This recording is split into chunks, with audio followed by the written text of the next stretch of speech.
Hermanos, hay momentos difíciles en nuestra vida, pero Cristo no corrió. Cristo se quedó.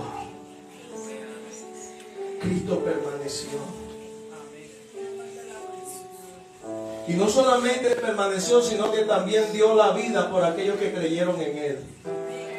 En el libro de Juan, capítulo 10, versículo 11, dice la Escritura: el buen pastor su vida da por las ovejas. No solamente se quedó, no solamente sufrió el rechazo, sino que también estuvo dispuesto a ir a la cruz. Y no solamente fue a la cruz, sino que estando en la cruz clamó por los que lo estaban clavando en ella. No solamente fue a la cruz, sino que oró por aquellos que le habían puesto la corona de espinas en su cabeza. No solamente fue a la cruz, sino que dijo: Señor, perdónalos porque no saben lo que hacen. A veces, hermanos, nosotros,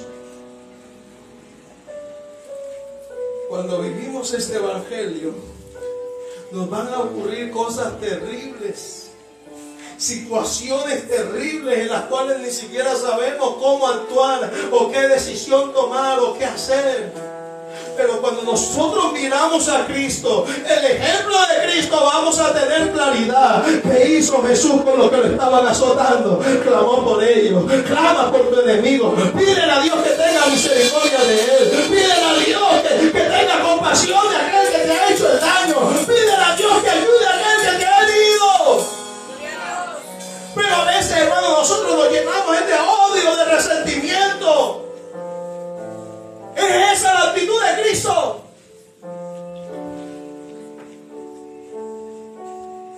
Esa no es la actitud de Cristo.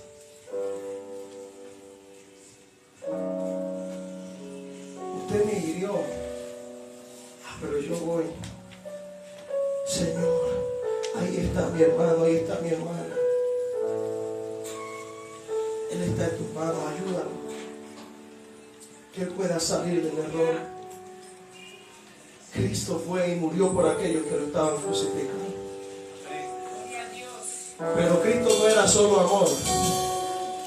Porque es que algunos piensan: no es que Cristo es solo amor. No, Cristo también tenía carácter. Y cuando hablo de carácter templanza. Vamos a ir a Lucas capítulo 9, versículo 41.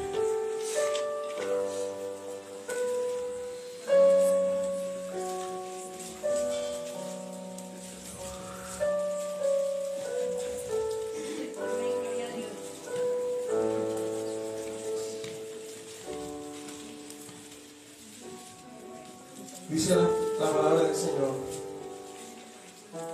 Está hablando Cristo. En mi Biblia aparecen las letras en rojo. No sé si en la suya también. Amén. Y cuando aparecen las letras en rojo, quiere decir que el que le estás hablando es Cristo. Y mira lo que dice. Respondió Jesús, por si le queda duda. Respondió Jesús y dijo: oh generación incrédula y perversa, ¿hasta cuándo he de estar con vosotros y os he de soportar? Trae acá a tu hijo, le digo al Señor que lo está. Esto no era para él. Porque es que, hermano, nosotros a veces: no, pastor, es que usted no puede hablar así. Es que usted no puede decir eso así. Es que usted no puede expresarse así, hermano. Si usted tuviera a Cristo como pastor y le dice: ¡generación perversa!, y yo me voy, juego más. Pues quiero decirle que muchos se fueron. Ahora esto no quiere decir que nosotros como pastores andemos echando a todo el mundo. Pero van a haber cosas que vamos a tener que decir que quizás no van a ser de mucho agrado para usted.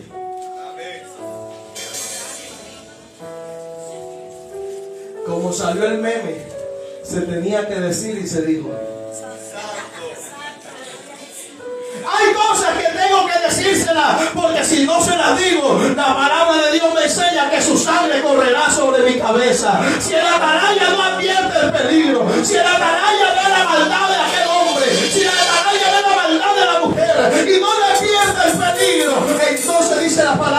la sangre de aquel correrá sobre su cabeza, porque aquella persona seguirá en su pecado y no fue perdido por ti, no fue guiado por ti.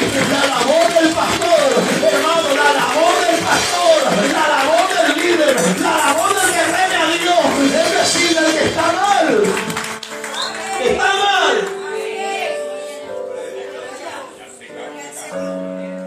que si hay algo que corregir, corríjalo. El apóstol Pablo, en la carta a los Gálatas, les escribe y les dice: oh Gálatas insensatos. Empieza diciéndoles: ay, no, es que los apóstoles eran, ellos eran amor.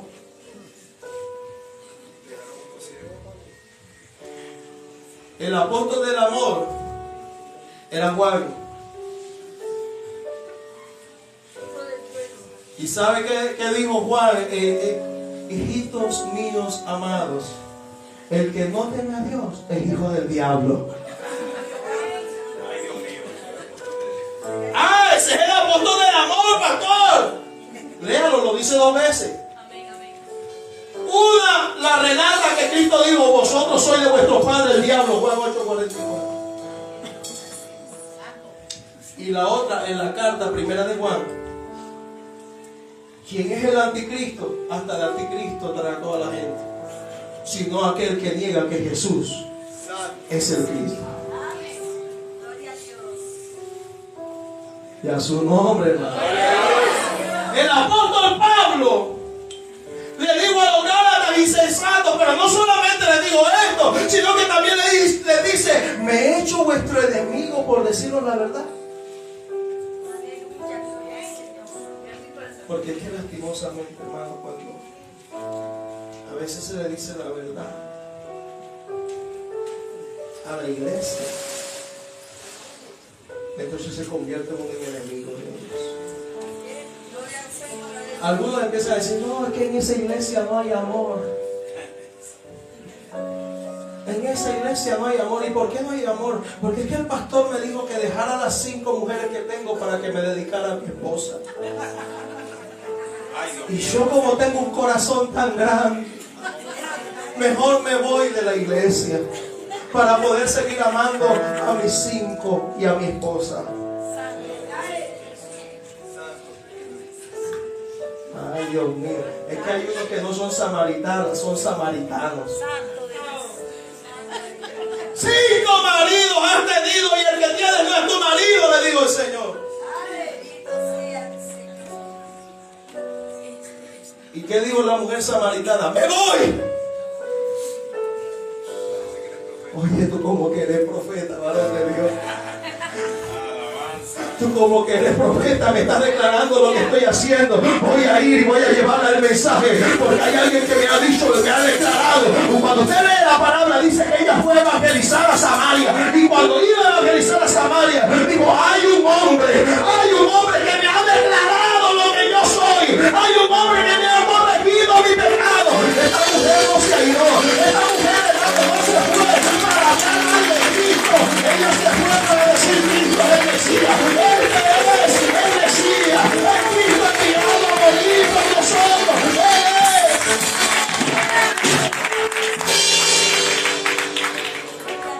Me ofreció el agua de vida, pero también me dio palo.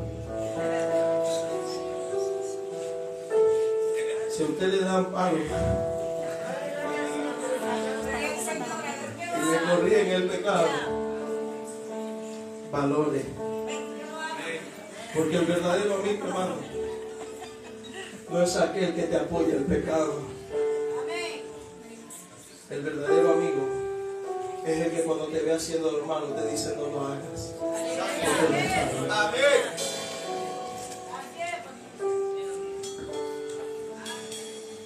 Seguimos predicando la palabra. Juan 6:66. Por si de repente, oh generación perversa, les quedó pequeño.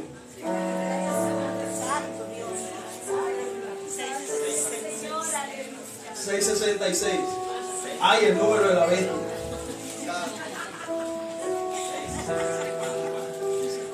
Alábele que Él vive.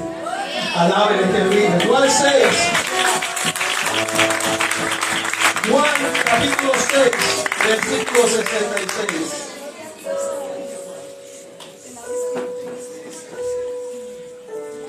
Miren lo que dice. Ay, qué pasaje, Dios mío. Entonces,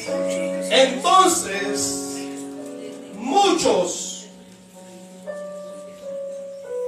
de sus discípulos volvieron atrás y ya no andaban con Él. Y dijo entonces Jesús a los 12, a los que quedaron: ¿queréis acaso iros también vosotros? Lo pongo en el contexto. El Señor empezó a predicar duro. No era palo, era machete, hermano.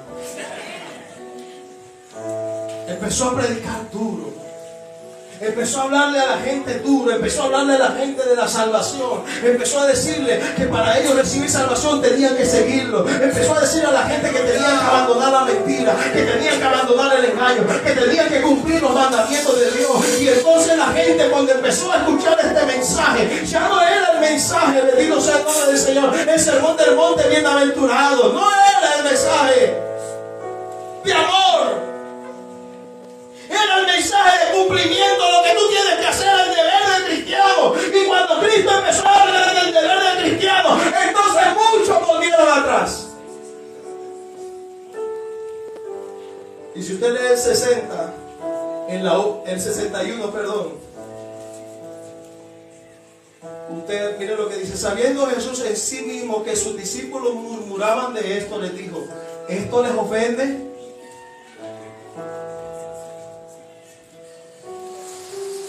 ¿Les ofende?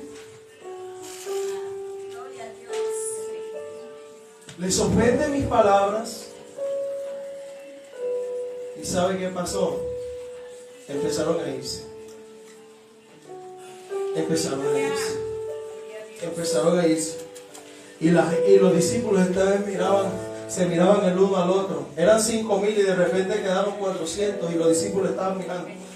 Y de repente eran 120. Y ¿qué pasó? Y se está yendo todo el mundo. Pero ellos ahí firmes, pero miraban a cada lado. Se está yendo la gente. Cristo, retén, háblales de amor. Y los discípulos mirando a la gente que se iba. Y entonces Pedro le dijo a Jacob: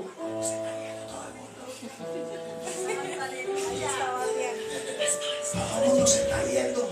Cristo está haciendo las cosas mal. Entonces Cristo, que estaba viendo que la gente se estaba yendo, ya no quedaban sino 80. De repente quedaron 20. Y de repente quedaron los menos 12 ahí parados. Pero el uno le decía al otro: como que se confundió de ministerio. Se fue todo el mundo. Se fueron para avivamiento. Se cambiaron de iglesia. Aleluya. Volvieron atrás. Gloria a Dios. Y entonces Cristo ahí llega y los mira a ellos también. ¿Se quieren ir ustedes también?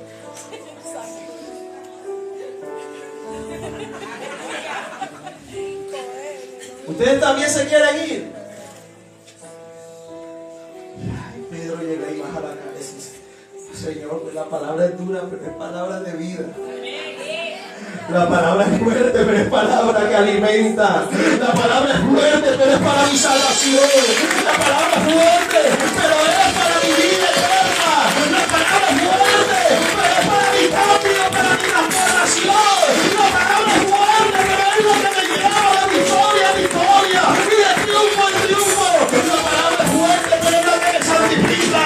La palabra es fuerte, pero es la que me hace aborrecer el pecado. La palabra es fuerte, pero es la que me hace estar firme para cuando Cristo venga.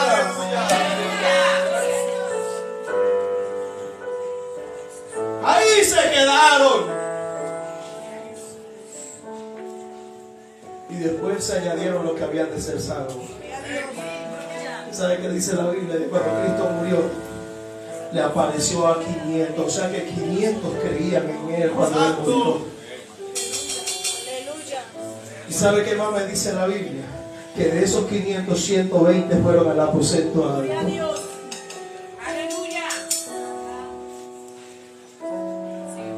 Entonces, hermano, cuando nosotros vemos el carácter de Cristo, sí, Cristo perdonó a sus enemigos. Cristo murió por sus enemigos. Pero Cristo también les habló la verdad a los que estaban equivocados. Porque amar no es ignorar. Amar es corregir. Amar es guiar. El problema es que mucha gente no le gusta que lo corrijan. Mucha gente no le gusta que le digan lo que está mal. Y cuando uno toma la decisión de hablar con ellos,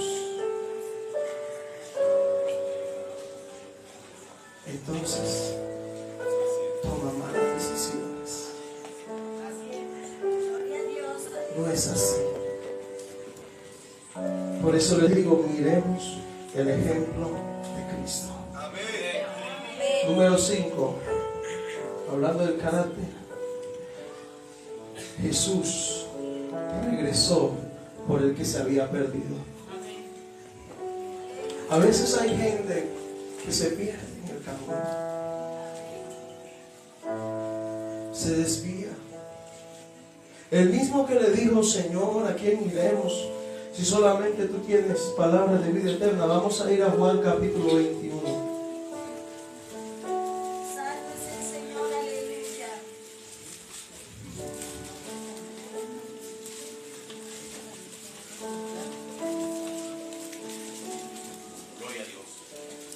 Y mire lo que dice el versículo del 1 al 3.